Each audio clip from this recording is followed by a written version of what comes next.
My guest this week is Four Arrows, also known as Wahinkpe Topa in his native Lakota tongue. Four Arrows is an Indigenous scholar, author, and educator committed to decolonization and transformative learning.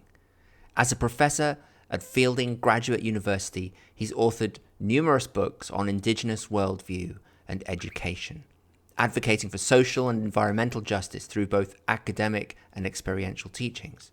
His work bridges Indigenous wisdom and contemporary knowledge to inspire systemic change. He also has a deep understanding and affinity with the clown traditions of the Lakota people. In particular, a clown-like figure known as the Heyoka. As you'll discover from the very beginning of this interview, Four Arrows is very playful, and he loves to be controversial in a Heyoka kind of way, which often means taking the opposite perspective of the one that he actually has, being this contrary provocateur. And it's a little bit shocking, as you'll hear. I even knew he was going to do it, and it was a little tricky for me to navigate what to do in that moment, because what he was saying was like really confronting to me, but he was doing it deliberately for effect. I let you know that because if you don't know the context, it can be confusing. What was so wonderful, though, about the conversation was not just Four Arrows' playfulness and his willingness to be this kind of provocateur in this outrageous, transgressive way, but also just his respect and affinity for the whole practice and idea of clowning. And the way that he was able to connect his social and political activism to the idea of clowning and humor and contrary behavior, particularly in the current moment we find ourselves in right now, with this need to bring humor, lightness as a means of subversion, of bringing truth, and also surviving and being more resilient in the face of challenge and struggle. Before we began the interview, Four Arrows gave a blessing. So let's jump in with that, and then we'll go straight into the interview itself. Otunkashila wakantanka namakompo natutewa topo unshimaka ahituayankelo.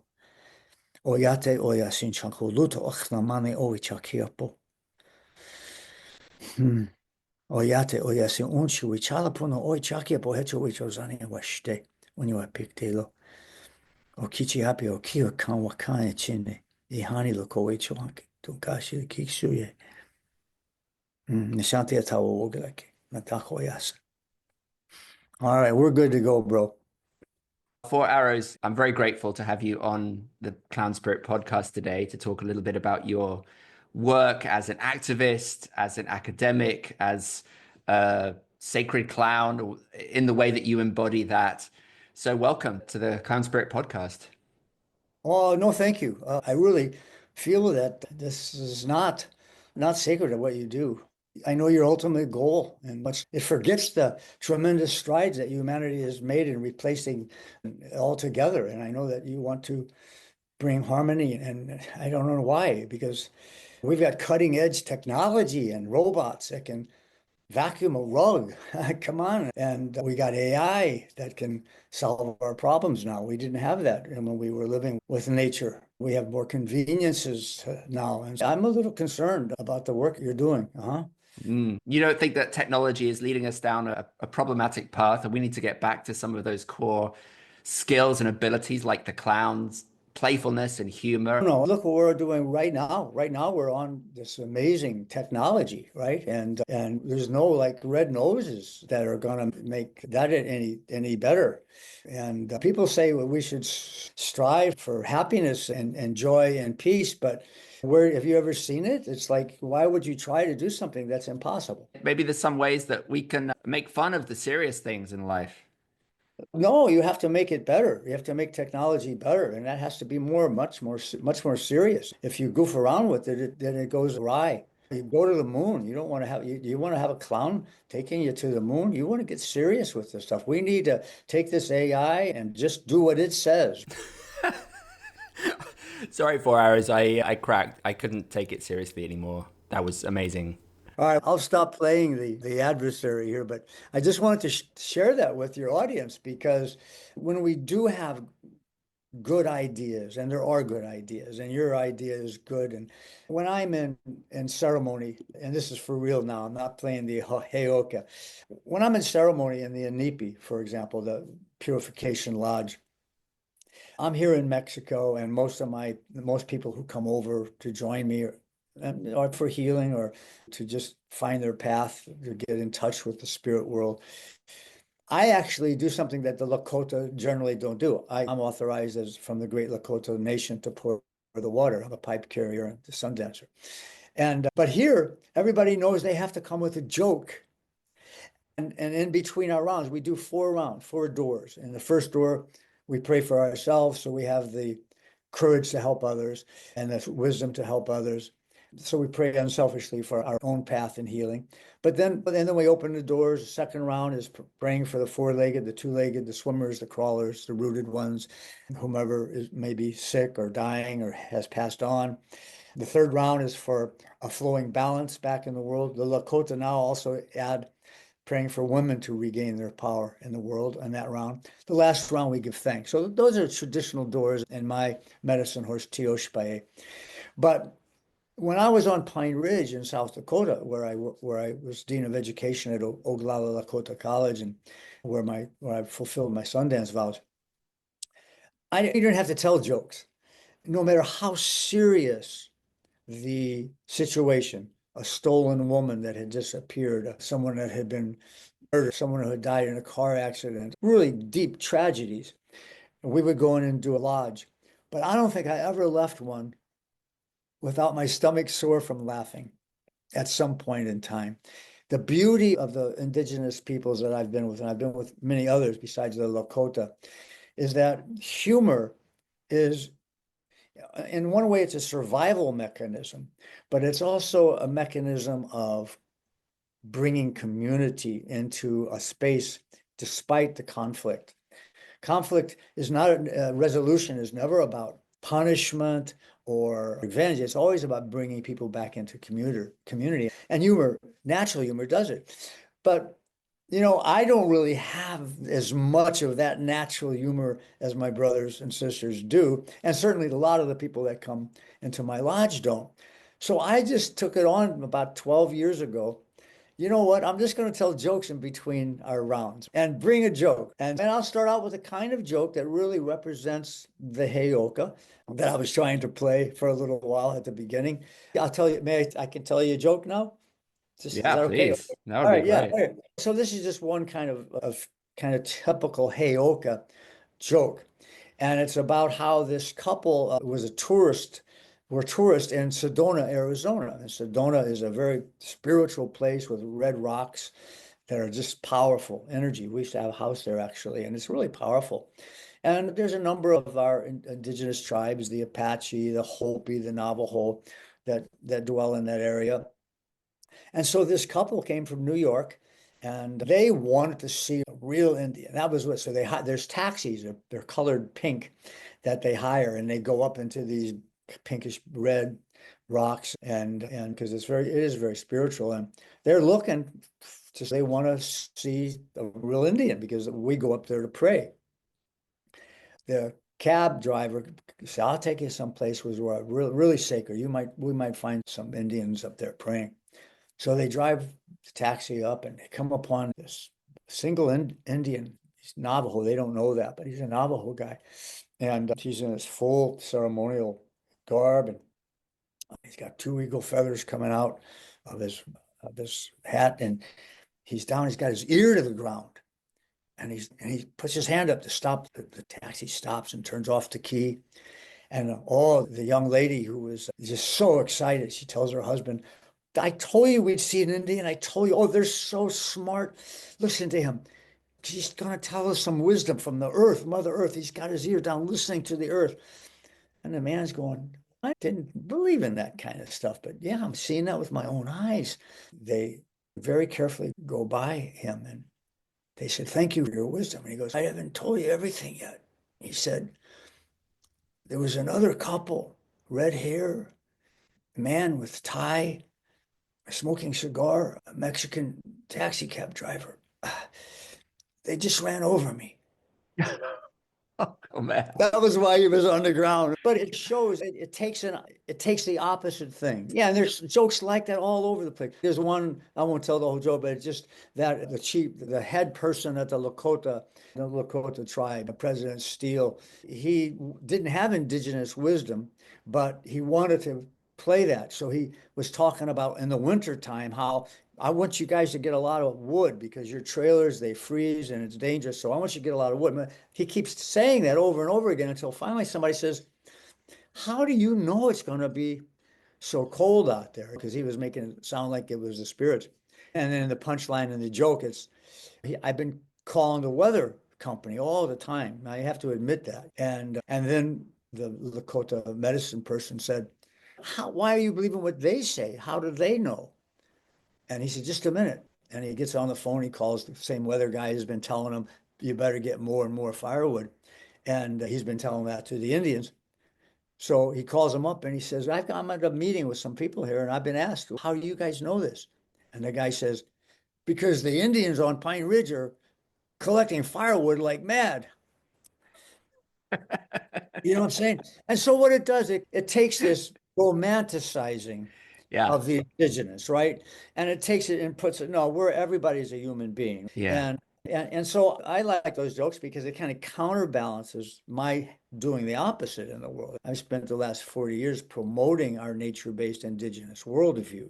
And I believe it's a foundational problem for the crises that we're in. And so I like those jokes because I don't want to look like I'm romanticizing it because that's just as bad as demonizing it. I love this kind of making fun of the white man as well, making fun of the American as a way of rebalancing power. The joke enables this kind of inversion of the power relationship. So now the white man looks really dumb and looks really stupid for romanticizing this indigenous wisdom, for example.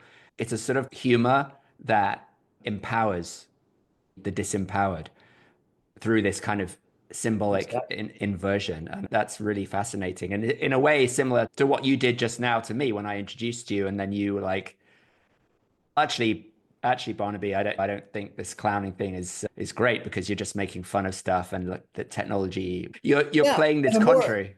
Yeah, and the more that I really promote the things that are killing us, whether it be technology or hierarchy or any of the other hegemonic corporatisms that are happening, or deception, or the more kind of honors. Like I've done this before where I've quoted psychologists who are top-ranking psychologists who say there's no such thing as altruistic generosity, that all acts of generosity are actually selfish because they did things where they looked at the lights going on when someone gave their monopoly money away and it triggered the same place where selfishness was. So they've come to those kinds of conclusions, right?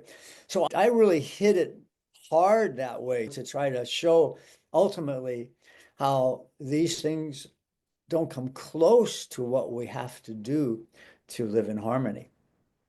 So do you find by using that opposite humor, that ironic humor, or saying the opposite of what you mean, it can be a stronger way of making the point than actually saying Yeah, I the did thing you that. mean. I was invited to present at a place, and I actually got up, and they were very pro-Indian, pro-liberal, anti-right-wing group.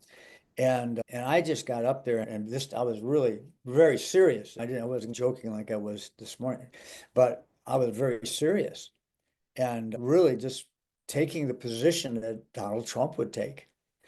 And you could see people like completely, those who knew me, they just sat back and smiled. But those who didn't, and just before I could see someone starting to get up or close their books or whatever, I broke the ice on it. But then we had a conversation afterwards, and I said, did that deepen the real position that you have to actually hear that? You were coming up with all your counter arguments, and isn't that good? So it's a real learning kind of experience to see. And of course, the Heyoka, actual Heyokas that I've seen during our sun dances and things like that, there's more subtle kinds of things, putting their hand in a boiling pot of water and then pulling out the chicken. There's a lot more subtle meanings to that kind of a thing in terms of just saying goodbye instead of saying hello. And a lot of what the Heyoka will do in ceremony will be relative to the kinds of situations that are going on. Yeah, how outrageous can it be that because what one hears is that they can do all kinds of taboo things and be quite confrontational and scary for people, like in a deliberate way. Yeah, and even for the people themselves, like the Hopi, the little ones, they are literally frightened. And if you don't understand that, you go, why are they frightening the little ones? But it works in terms of a loving, storied way of parents explaining it. It's more, they pretty soon they get the metaphorical aspect of it. And much like a clown putting on something really scary. And really deep down, the child can be very frightened, but ultimately they see it's a mask. And Mm. ultimately they get it. So it's so sophisticated, and I love I love what you're doing. And this idea of humor being so, it's one of our worldview precepts. I don't know if you got a chance to look at the worldview chart, but one of them is about, I'm looking up on the wall right now, humor as a survival mechanism compared to humor as entertainment. Where can we find that 4 hours? Yeah, There's if you go to worldview literacy, all one word, worldviewliteracy.org, and just go there and you'll see you can download the 50 worldview, contrasting worldview precepts that we look at non-dualistically, because the indigenous worldview is a non-dualistic worldview. And we can talk about what that means. It's confusing for people, but there's 50 precepts like like the dominant worldview manifestations. For example, one would be that probably no one would argue with is a low respect for women. We know that in Western culture, for thousands of years, women have had a low place and still do. Whereas in indigenous cultures, just the opposite. And so, how do you look at these in a non-dualistic way? Many of them, you can actually say, I have to have a foot in each one sometimes. For example, the first one on the list, and I can show my screen if you want to, if your people want to actually see the screen, see the chart. But the first one is egalitarian cultures versus hierarchical cultures. And but you can look at that if you're studying it and you go, sometimes hierarchy might be good, and but usually it isn't. Sure, in the Lakota culture, it was very matriarchal, matrilineal, and non-hierarchical, egalitarian, except during the buffalo hunt. Someone was assigned in a very hierarchical authoritarian position during a buffalo hunt, and it would be a different person the next time.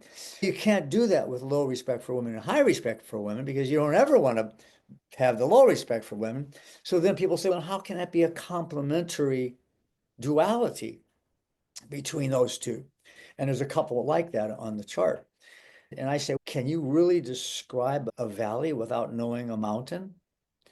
In other words, the more you can look at people that have a low respect for women or for the feminine, the more you can understand that, the more you can understand the consequences of that, the more of a champion and the more in your life will you embrace, not just superficially, but deeply, a high respect for it. And so that's how the chart can be used. And what we have is you can download it in Spanish, German, and English. But then we ask people to participate in our global research with the Veterans for Peace, who we have a grant doing it with them. And that is commit 10 minutes a day to looking at both sides of the chart and just go down all of them. You can't pick and choose yet because they're all related. For example, you can't have, if you decide to, I'm going to be a little bit less hierarchical, you can't do that if you have a low respect for women, right? So everything's got to be worked out. And it takes about 10 minutes to just get a first start on, wow, I am more over on here. And then we ask you to come back in 3 months and say how you used it and what outcomes were there, if any, and answering on our thing, right? So we're getting statements back from people saying things like, I didn't think this was going to do much, but my daughter and I, we decided to do it for 10 minutes at the breakfast table. And wow, it's been transformative for our lives. It's like a cheat sheet for living life in a balanced way, somebody said. I really love this. I actually have it on my computer right now, and I'm going to just share it so that we can talk about some of the specifics in there. Yeah, and what's interesting, I'm glad you're doing that, Barnaby, because you'll see that there are a number of them that support your work. Yeah. Yeah, and support the idea of how humor and laughter are so important. I love that you put the common kinship indigenous first, like on the left, and then the dominant on the right. Darcia, my co-author for my last book on restoring the kinship worldview, she had that idea. I actually had initially with my when I just had the 40 of them, I actually put them on the opposite way. I had Yeah. the dominant one first, and then but we could do it this way. But her and I talked about it, and we agreed that this would be better. So I'll share with her that you like that. So for folks who are listening, because this is a mostly audio podcast, I will put the link into the show notes so that you can download this document yourself and have a look at it. But it's essentially what Four Arrows is talking about is a long list. There's 50 concepts, Yeah, and there's two versions of each one. There's the kind of dominant one, and then there's the kinship slash indigenous one. So the first one, to give you an example, is on the kinship indigenous side, it's egalitarian. And on the dominant side, it's rigid hierarchy. So you can see there's a binary there of what I suppose for ours, the egalitarian, in a sense, is also aspirational. Like that's what we'd like to envision. sure it is. I think, and actually, some folks that are really good scholars, including my co-author of the book, when I talk about this complementarity, she really doesn't fully agree. She says the right side is where we've made a departure from how we should be. So it's not something that really is complementary. It's something that we don't want to be there. And that the ones on the left are the good and the ones on the right are the bad.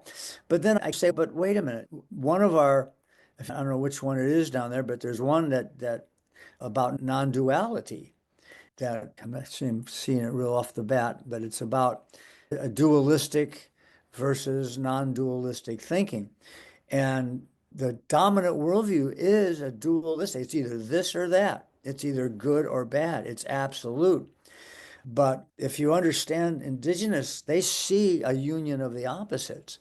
They see that everything is complementary, like the left and right brains. Yeah, so there's a risk that this becomes a dualism, this list. But Exactly. I see that on number 22 there, dualistic thinking on the right and seeking complementary duality. So that's an interesting nuance, like a subtle difference, right? It's still a duality, but there's a complementary duality. Yeah, and that's vital. It's vital because the world is opposites. You can't have day and night at the same time, Mm. or hot or cold. So we have opposites, but we've been programmed into opposites. And so a liberal person who recognizes the danger of this kind of either or rigid binary will just dismiss this list without even looking at it. But that's then practicing the dominant worldview. But if so, the instructions that we give for it is these are manifestations, and we are right now heavily on the dominant side. If you go down every one of them, you'll see that most institutions, education, media, business, will be on the right side. So we're way out of balance. And we really got to get to in balance by moving more onto the other side.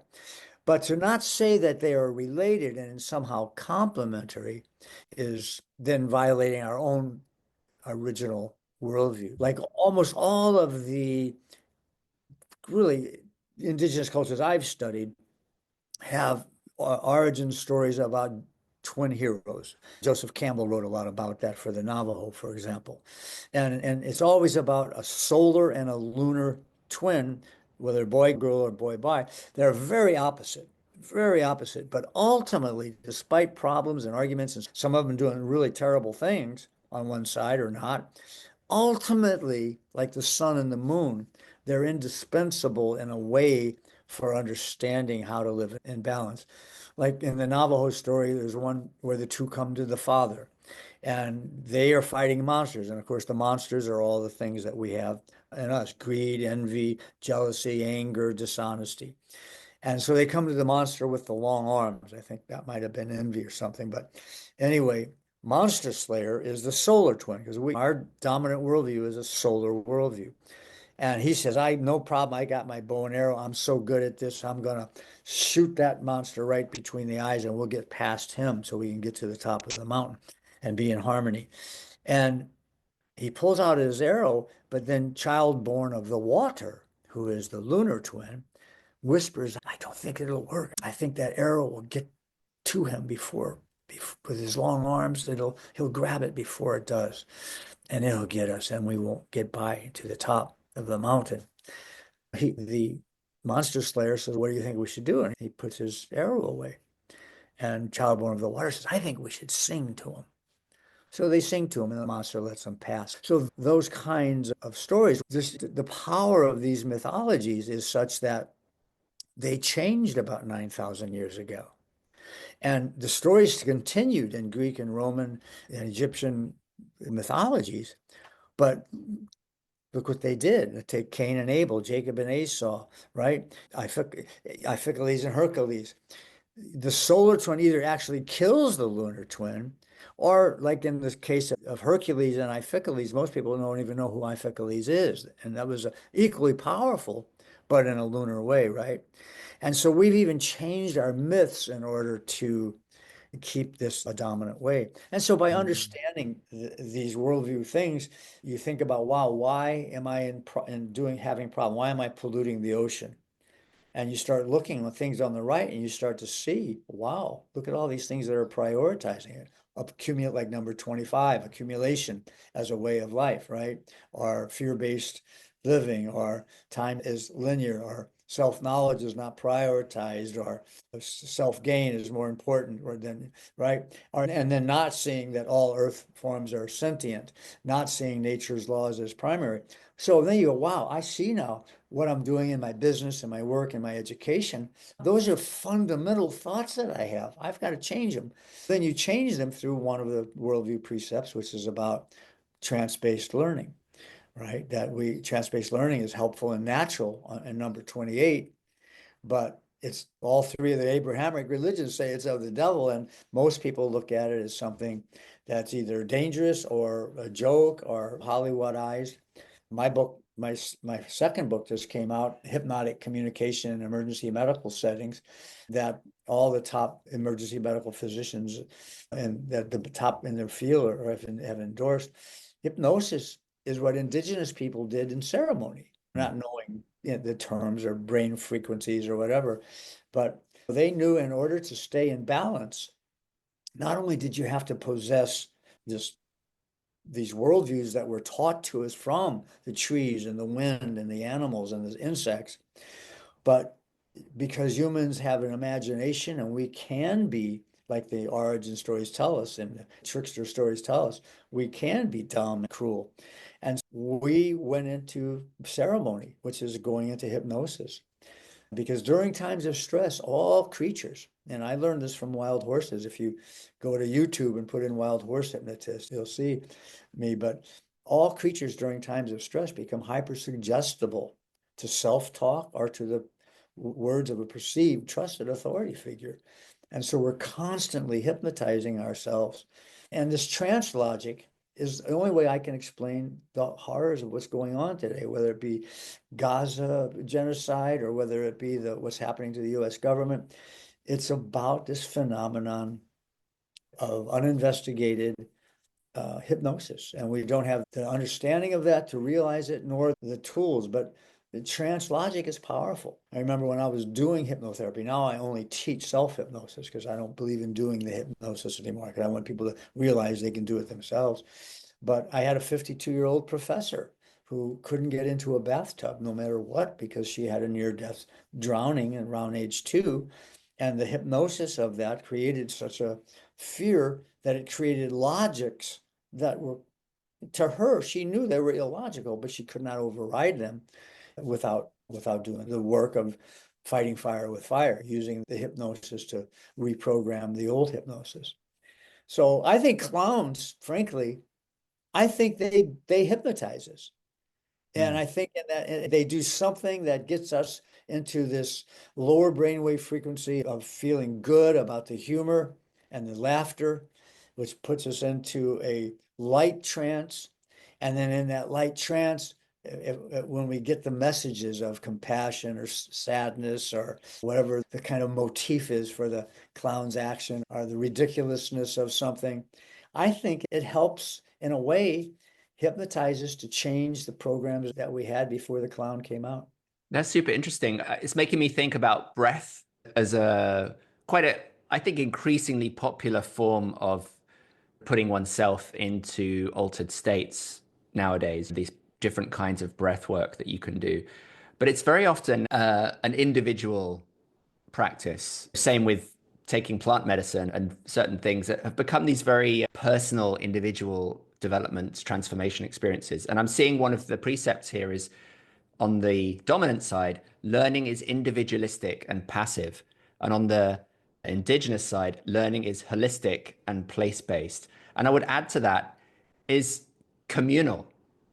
And one of the beautiful things I think that you're alluding to with clowning is that it's this communal experience. The clown performs for an audience, and the laughter, maybe that out of control laughter, which is essentially a breath, right? A change in your rhythm of breath when you're laughing. I think maybe there's a physiological sense in which a lot of laughter can actually produce that lightheadedness, that trance state, because of how it's altering breath patterns. And it's collective. So we're in community, we're doing it together, and we're having that transformative trance experience in a group, which is such a maybe it's a central part of indigenous ceremony, but in like the dominant society, when do we have that collective experience of transformation of trance together? Go Sure, back. that you're correct that community and this sense of hypnosis and trance go together because all of our ceremonies are collective. There's very few ceremonies that you do by yourself. And so the self-hypnosis really is going into like the Inipi Purification Lodge, and it's going in with an intention for changing what you do or who you are and for praying for the world. But it's empowered by the drumming of 4 people and the singing of 12 people and the community and the dancing. And so absolutely that's a factor. I think one of the, and in terms of what laughter does, we know physiologically that it enhances your intake of oxygen-rich air, which stimulates your heart and your lungs and your muscles, and it increases endorphins that are released by your brain. But the number one, right above the one that you mentioned, is that you said 32, learning is holistic and place-based. The one right above it says that conflict resolution is a return to community. And so community is really key. And of course, breath is symbolic of our interconnectedness. When I have people here, because we're Yeah. so close to the ocean, I say, I want you to, everyone to go ahead and put yourself into the place that you're starting to feel with your breathing, focus on it. But remember, and this is something you don't hear too often, remember that you are the ocean and the ocean is you. So if someone's in a forest, you could say the same thing about the forest, that our oxygen is literally in Western science oriented ways, giving the sustenance to the ocean and to the trees and to that our oxygen is doing that, but then we're getting, I'm sorry, carbon dioxide is doing that.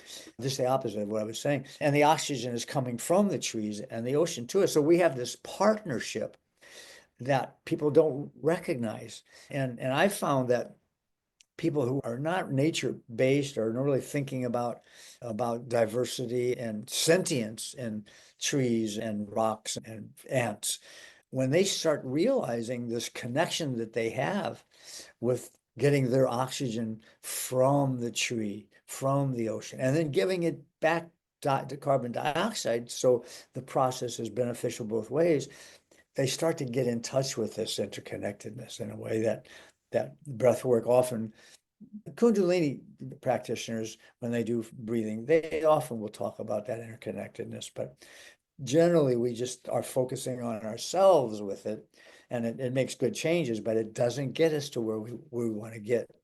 Beautiful. And just right above the one that you just mentioned, the precept number 30, on the dominant side, humor is used for put downs. And on the indigenous side, humor is essential tool for coping. I love that. This contrast between the way we conventionally use humor as a way of making ourselves feel superior, perhaps, to others by Yeah, ridiculing what is different. yes, exactly. And we've started that with our superiority over an ant. Whereas you look at the Navajo creation story, if it wasn't for the ant, we wouldn't be here. In other words, when we came back out from the flood, the people that survived didn't know how to get food. So the ants taught them. And they also, in the interim, while they were learning, they shared a lot of their stores. And of course, then the fun part of it is that's why they have such thin waists, right? Because they gave so much food to the human, right? But until we authentically, and it doesn't mean that you don't have to kill an ant once in a while. Life eats life, and whether it's a plant or an animal, we're getting eaten right now by infinite numbers of microscopic insects, probably.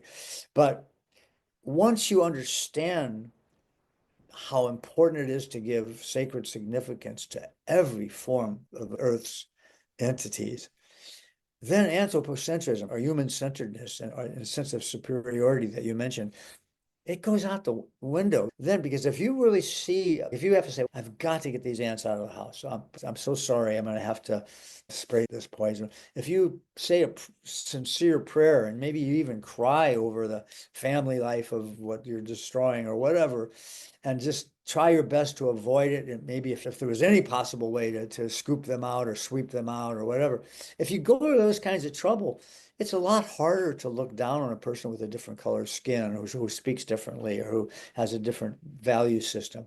And so I think a sense of superiority is killing us. And in fact, I just had a chapter come out saying our human centeredness is killing us.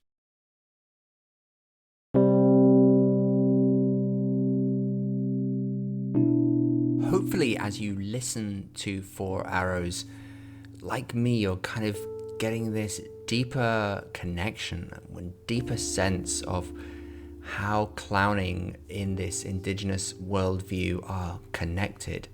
Because this perspective, this way of seeing the world that Four Arrows is communicating, is also carried by the clowns even now, by us.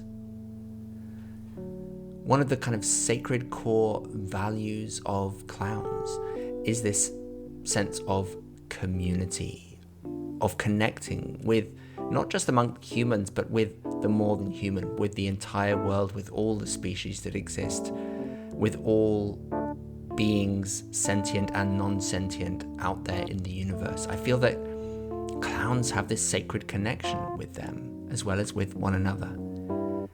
And what we're trying to do in Clown Spirit is to bring back that sense of the importance of the clown, that crucial role that we play in bringing balance to the world, to society. And clowns have been so cheapened and demeaned in recent decades or even centuries in the Western culture. I believe that we're on the cusp of a change, of something new, a different kind of consciousness in the world, and a different kind of awareness about clowning and what clowns represent. And I also believe that we in Clown Spirit are one of the leaders of that change. We are at the forefront of making that change happen. And we created a community, Clown Spirit Village, that is all about being the promoters, the ambassadors of that change, being the example. If you want to know more about Clown Spirit Village and how to get involved, check out our website at www.clown-spirit.com/village. There are different payment points, different levels to suit your own circumstances.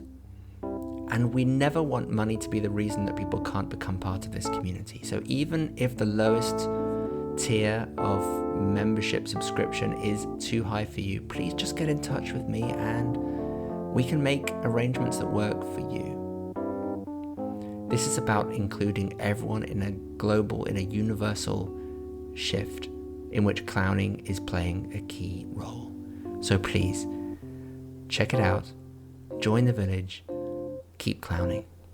Now back to Four Arrows and the conversation.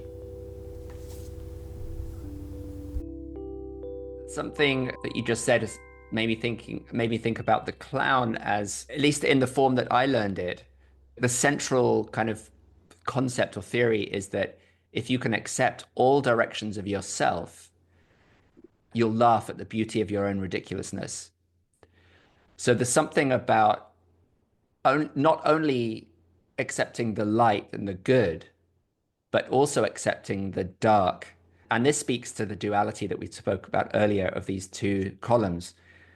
We can't disown the fact that the things on the right side, on the right column, are part of us as well as the things on the left, that we are this kind of contradiction and we're out of balance, as you said, and clowns help us find the balance, but they do so partly by letting us acknowledge the truth and the darkness of the truth that we are stuck in at times in these unhealthy behaviors. And that we can be. In other words, that's the look. Let's say we go back to a time where most people were living in relative harmony. They were always potentially on the edge of not being. So that's why the ceremonies, the Heyoka ceremonies, the clown ceremonies, that's why they were so important. They were preventives more than postventions. They really said, hey, we know how close that you came yesterday to that problem. So I think you're right. And understanding and feeling. I remember one time, this came to my mind. I had it when I was doing hypnotherapy and I was writing about it in Marin County and I was a sports psychologist. I had somebody that came to me who just about had every problem. They were obese, they smoked, they were on cocaine, you name it, right? It was like, holy cow, this is amazing. And I remember something coming to me that kind of took your wisdom and I played it out. I got up and I had never done this, and it was really spirit driving me, I think, when he listed these things. And I knew there were some he didn't list that were still on there. I just was silent for about a full minute. I got up, I walked around the desk, and I sat down on my knees and I bowed to him. And I said a prayer, and then I got back to my desk, and then we talked about whether he was going to actually come in next week for a meet for his first session. And I said, "Look, I know that was probably mystified you. Yeah, what the hell was that about?" And I said, "I had to do that. And the spirits just told me that I don't think I've ever had a client as powerful as you. That your ability to imagine and create is so strong that you could have, yeah, they were the wrong processes and wrong images, but that you were able to take and actually actualize all 6 or 7 of the things that are hurting you and killing you right now. I mean, holy cow. I wish I had half of that power.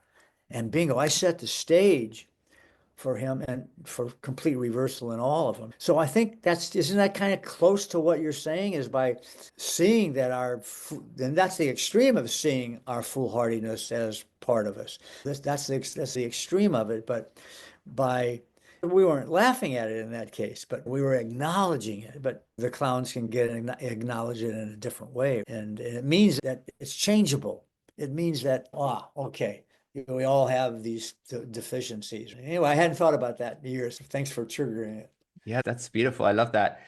Hey, 4 Arrows, you haven't really talked about yourself very much yet in terms of credentializing yourself because I get the sense you're a humble guy. You're more interested in really talking about the ideas here than about yourself. But I also want to just flag up what a tremendously accomplished career you've had as an activist and as an academic. You've published 24 books.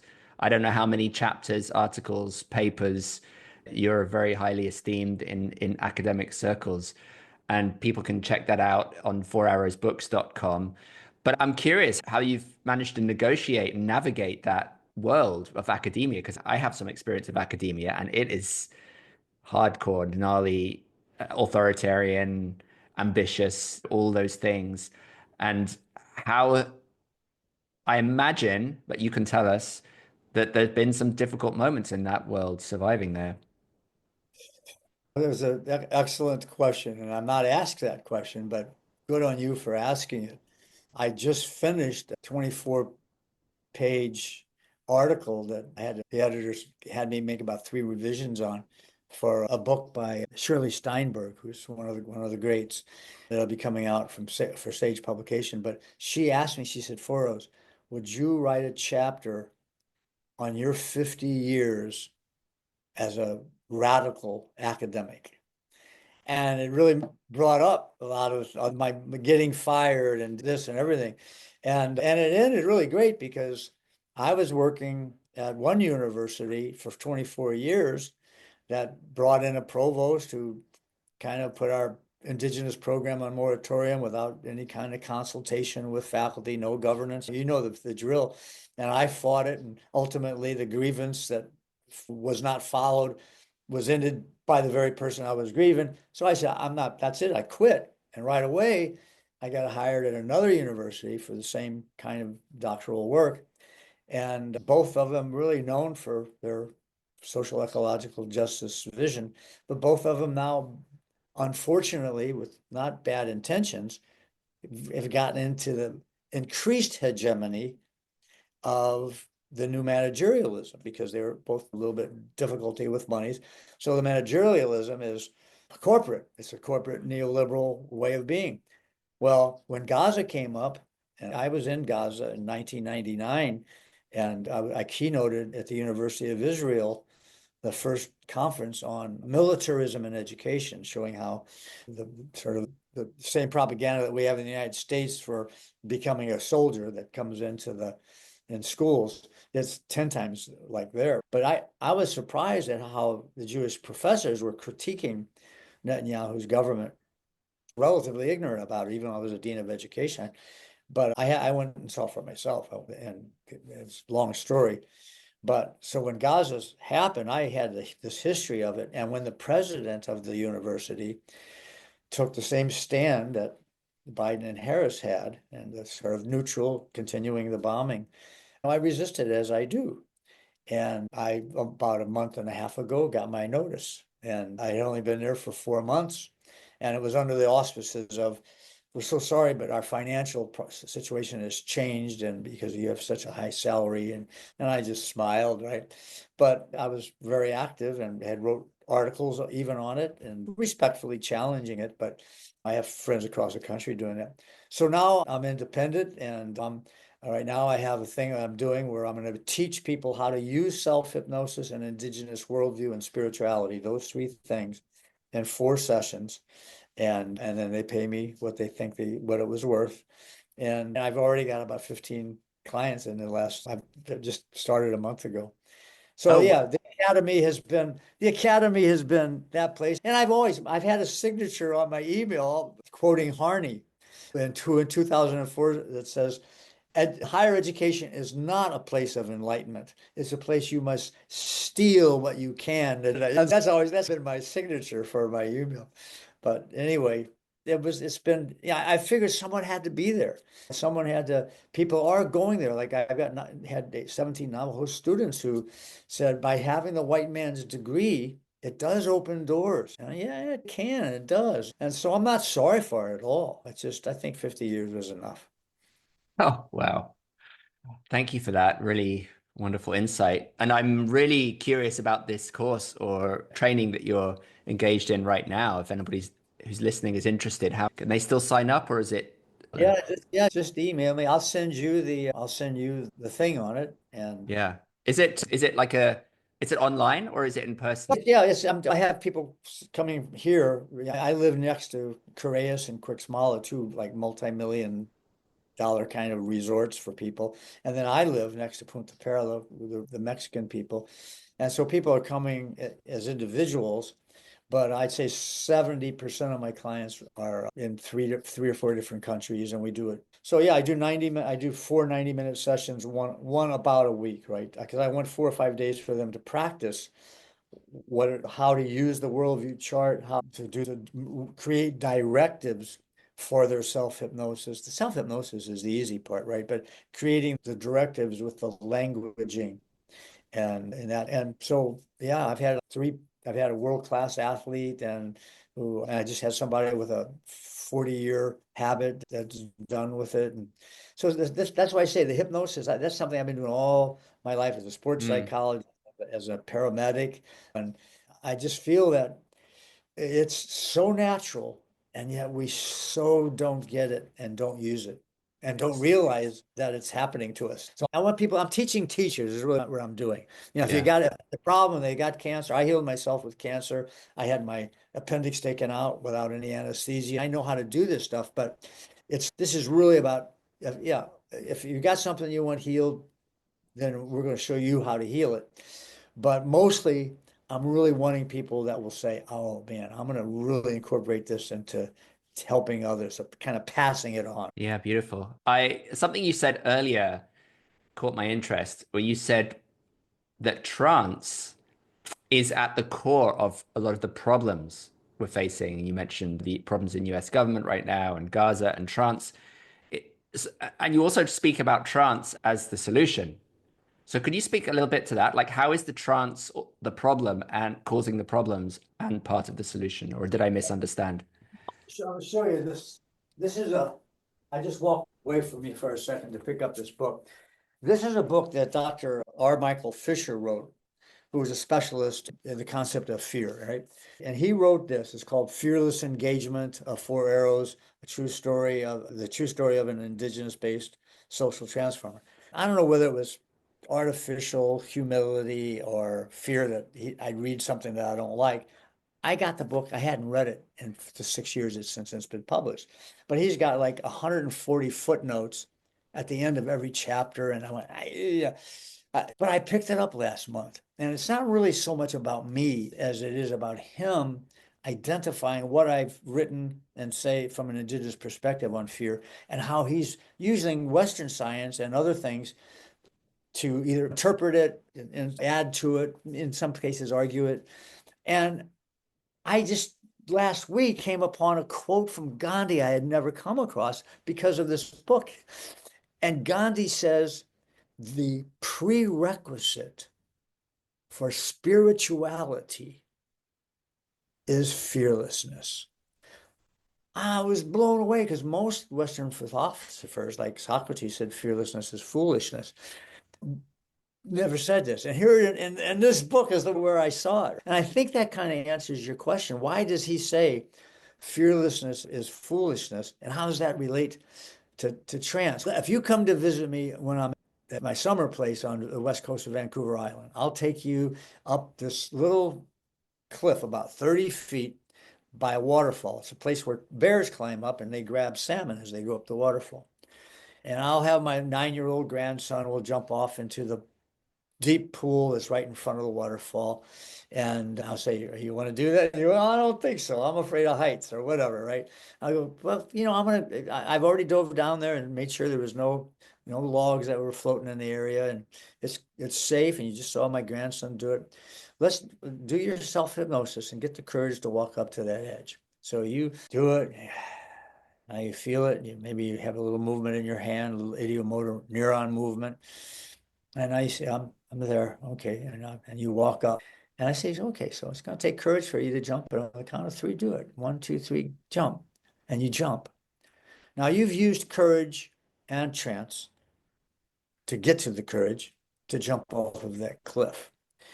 And all the way down, you may be screaming and scared and still using the courage, but you've got no choice now. You hit the water, you get out, and I go, wow, you want to do it again? You go, no, I don't think so, but that was good. It was something. I did it. I said, come on, we talked about doing it twice because the next time we're going to use fearlessness. Oh, yeah, okay. So now we go up and we do the same thing. But this time I say, you already got the courage down. So you get to the edge and you'll jump.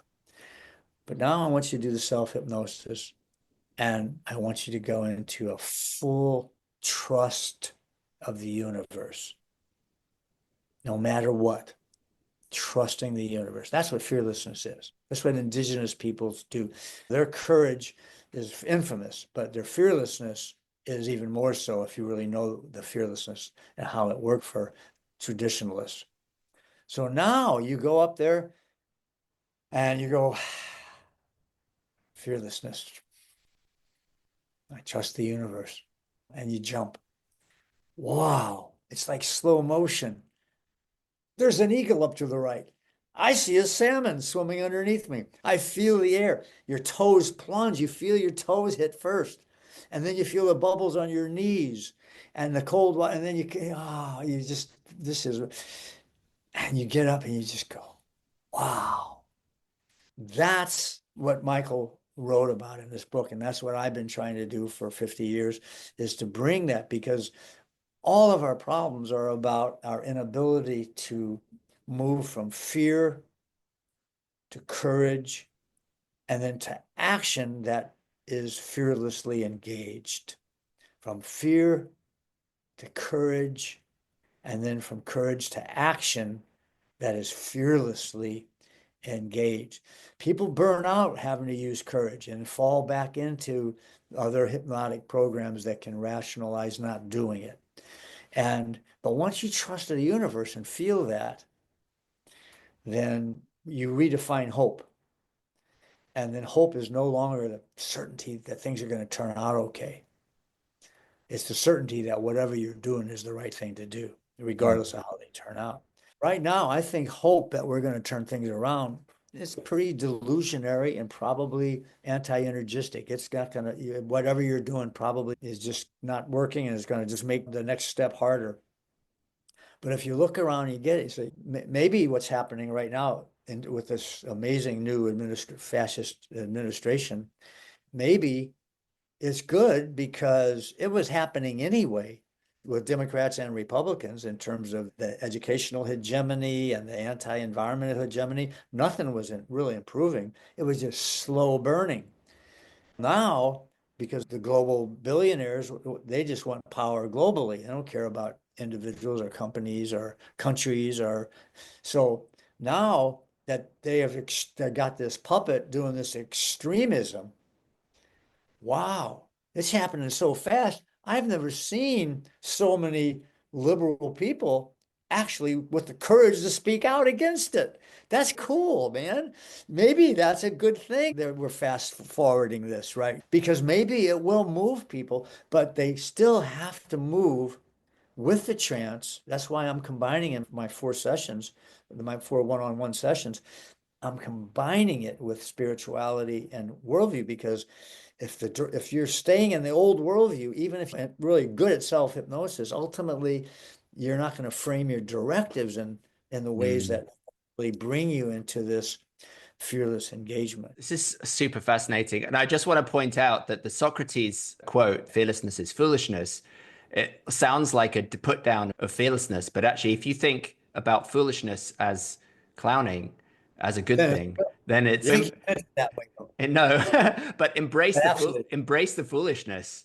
Yeah. Yeah, I thought of that as I was saying it. I was going to say that. Yeah, let's be silly. Let's be silly and realize that we are so far from the animal world. We don't we think we're better than all these animals, but oh my gosh, there's not one that you cannot say. Could you do anything equivalent to that? And so then enjoy that. Enjoy that. Yeah, but look, I got a lot of cool things and this life is beautiful, but I'm silly in so many ways. And if that, so yeah, that would be a way to say that fearlessness is foolishness.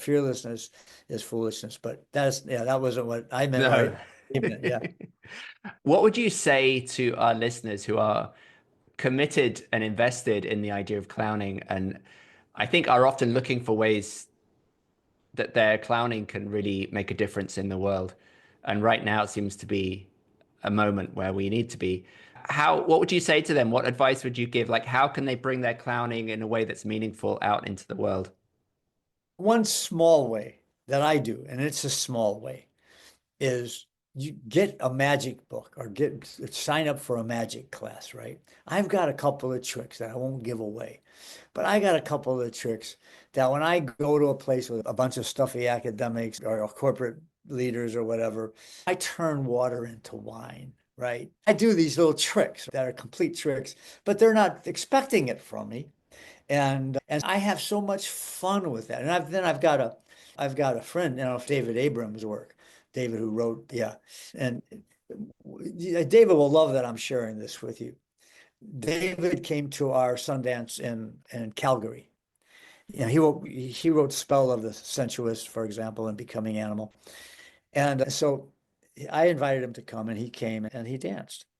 And then he came with me, and we went back to my place on the west coast of Vancouver Island, real remote place, lots of eagles and bears. And him and we got out on our stand-up paddle boards and went out and paddled around David Island together with the agreement, and we both came to it somehow, that we will not say a single word that makes sense, yeah, in terms of language. And it was about a 2 hour, 2.5 hour circumnavigation. And it was all, oh, oh, oh, ha, ha, oh. It was all of those, the expressions that you could just pull that probably looked ridiculous and sounded ridiculous if anybody would have been hearing two authors like us out there.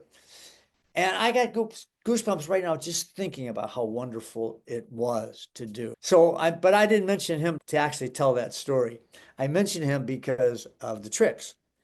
He is an authentic magician, not one that has gimmicks like I do. He can take a silver dollar and with manipulation. And he traveled around the world trading that for the kinds of magic he could get from other people, right? Yeah. And that's I don't would you am I wrong that's a form of clowning in a sense to do trickery, magic like Absolutely. And I'd never made that connection before, but I'm a very big fan of his work. yeah, yeah. So So absolutely. I Yeah. think the more you can do that, the more you can tell jokes that are empowering jokes that allow us to see ourselves as silly.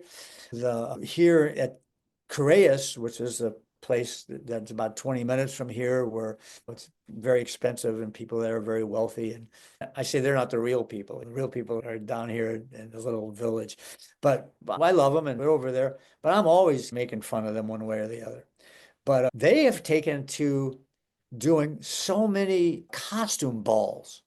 It's become a cliché now. And of course, it's ultimately really good. I also have an international gold medalist who I worked with in fencing in the épée from Brazil. And she's the only person in Brazil ever to win a gold medal, a world championship.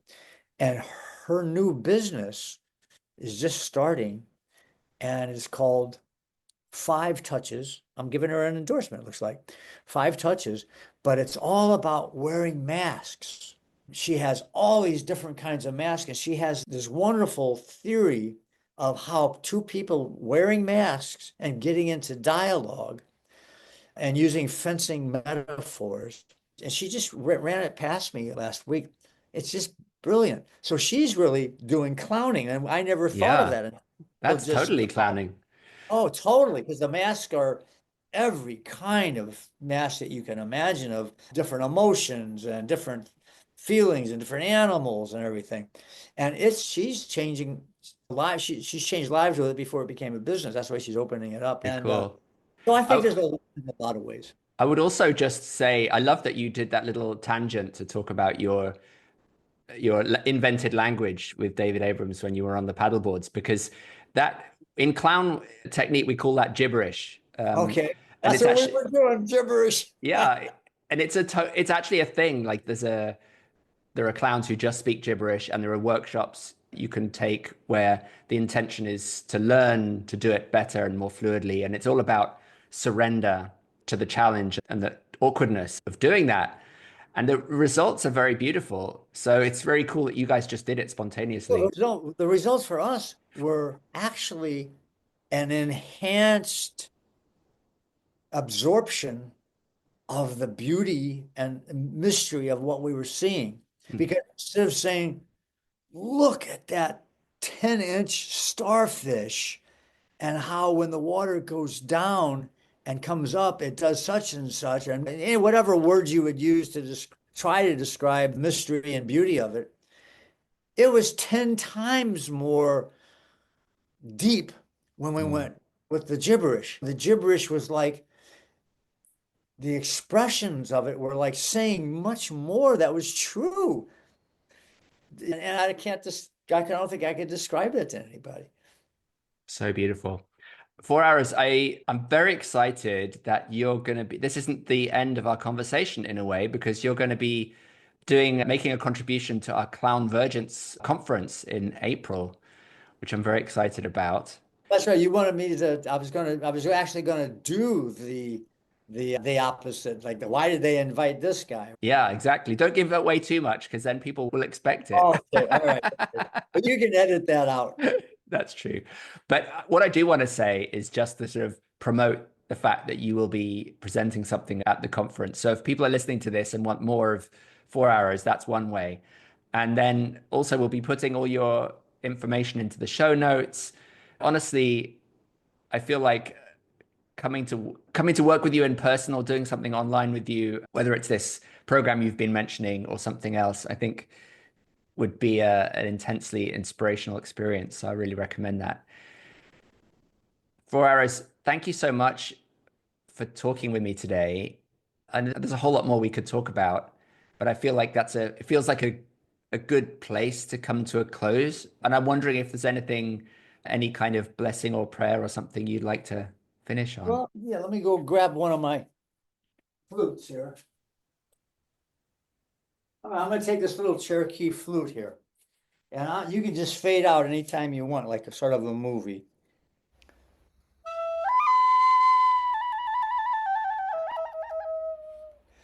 So on the Trail of Tears, which your audience can go research, as terrible as that was, which is the environment we're in now, or could be, every night the women would sing a lullaby to the children. Carlos Nakai taught this to me, and I can't re-sing it because I don't know the Chalagi, but here's what the message was. I'll just give you a few examples. But did you see the animals in the clouds? Weren't they amazing? And the clouds are keeping their responsibility and giving us rain. Did you see the dancing grasses in the field and how they're giving food to the four-leggeds who are feeding us? And did you see the beautiful colors of that fish in the creek when we crossed it? Oh, and how it's keeping the water clean for us. And did you hear the beautiful sounds of the mockingbird and how it's teaching us to sing? And to be able to have that kind of, for women to have that kind of attitude and targeting information and song, and it's just to me one of the best ways to close a meeting. And so I'll just play the melody, and your listeners can go, wow, things are tough, but if we can remember to see the beauty all around and the responsibility that nature is still doing for us, that can be inspiring. So I'll do this, and then you can just turn off anytime. And yeah, this no coincidence. We'll be doing something together in the future.